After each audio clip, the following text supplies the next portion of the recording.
हमारे साथ पूर्वी जमशेदपुर से विधायक सरयू राय हैं और एक लंबे समय से इन्होंने विधानसभा की कार्यवाही देखी है और जो गतिविधि रही है, पक्ष में रहते हुए भी आप उतने ही मुखर रहे, विपक्ष में हैं अभी और तब भी उतने ही मुखर है। तो विधानसभा को आप इतने सालों में किस रूप में देखते हैं? ये तो बहुत बड़ा सवाल है। विधानसभा तो वही होती है, हर 5 साल 3 साल 4 साल पर चुनाव होते हैं, चेहरे बदलते हैं। सरकार के साथ विधानसभा का क्या रिश्ता है, सरकार किस रूप में विधानसभा का समादर करती है, इसी पर निर्भर करता है कि विधानसभा कितना सुचारू तरीके से काम करेगी। इसलिए विधानसभा जिस उद्देश्य से गठित होती है और गठित होती है तो विधानसभा में से ही मंत्री मुख्यमंत्री भी बनते हैं।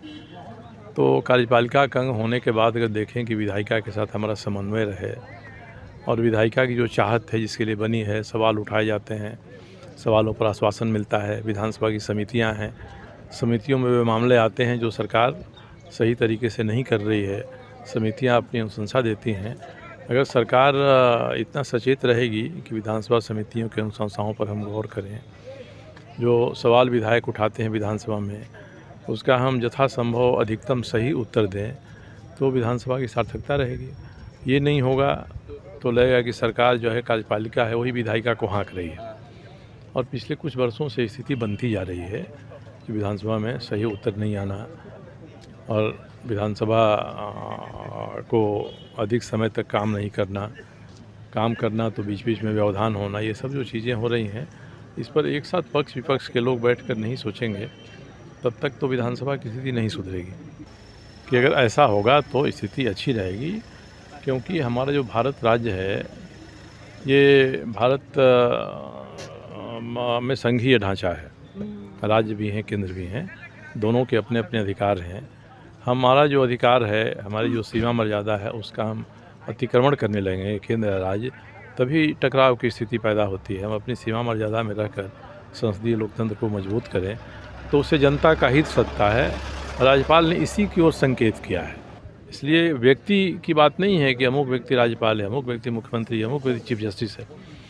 वह किस तरह से अपनी संस्था को ले चलता है और सबके लिए संविधान नियम कानून की मर्यादा बनी हुई है। हम लोग विधायक हैं, संविधान के प्रावधान से हैं, कोई मंत्री मुख्यमंत्री है, संविधान के प्रावधान से है, मगर जब वह आचरण करने लगता है तो भूल जाता है संविधान के कई प्रावधानों को, कई नियमों को, जिसके अंदर टकराव होता है और अस्थिरता की स्थिति उत्पन्न होती है। इतना हम सभी ध्यान रखेंगे तो विधानसभा भी अच्छी तरह से चलेगी। विपक्ष से आप थे और भाजपा से सिर्फ सीपी सिंह मौजूद थे, ऐसे में विपक्ष का भी कहा जाता है मौजूद थे, लंबोदर महतो जी मौजूद हाँ, थे। भाजपा से तो सिर्फ सीपी सिंह। सत्ताधारी दल से भी बहुत सारे लोग गायब थे। हाँ, विधायकों यही की सवाल संख्या उन्होंने गिनी भी है उठाया। तो आरंभ में तो 5-6 ही विधायक थे, हाँ, खत्म होते होते 20-21 हो गए। तो ये देखिए, ये मानना चाहिए ना कि हम सत्ता दल में हैं, विपक्ष में हैं, सबकी संस्था विधानसभा है। और एक दिन हम क्यों नहीं अपने कैलेंडर में घेरा गोला बना के लाल रंग के रंग दे कि भाई इस दिन हमको विधानसभा अध्यक्ष जिस रूप में बुलाएंगे, कोई ज़रूरी नहीं कितना भव्य तरीके से ही बुलाएं, सामान्य तरीके से भी वार्षिकोत्सव मनाने के लिए बुलाएंगे तो उस दिन हम जरूर जाएंगे। लोकतंत्र का मंदिर कहा जाता है। हाँ, जाएंगे। मैंने लोकतंत्र का मंदिर तो अपनी जगह है। आज जो उत्सव है वो विधानसभा की स्थापना का उत्सव है, बर्थडे एक तरह से कहिए आपका है। तो इस अवसर पर घर परिवार के लोग जैसे आते हैं वैसे ही सबको आने का प्रयास करना चाहिए। निमंत्रण तो भेजते ही हैं हमारे सभाध्यक्ष महोदय, तो ये भावना रहनी चाहिए कि हम एक दिन तो ज़रूर जाएं। तो नहीं आना किस ओर इशारा करा आपके हिसाब से? इशारा यही लगता है कि जितना महत्व हमको विधानसभा को देना चाहिए उतना महत्व अपने मन में, दिल में, हृदय में, अपनी भावना में हम उसको नहीं दे रहे हैं।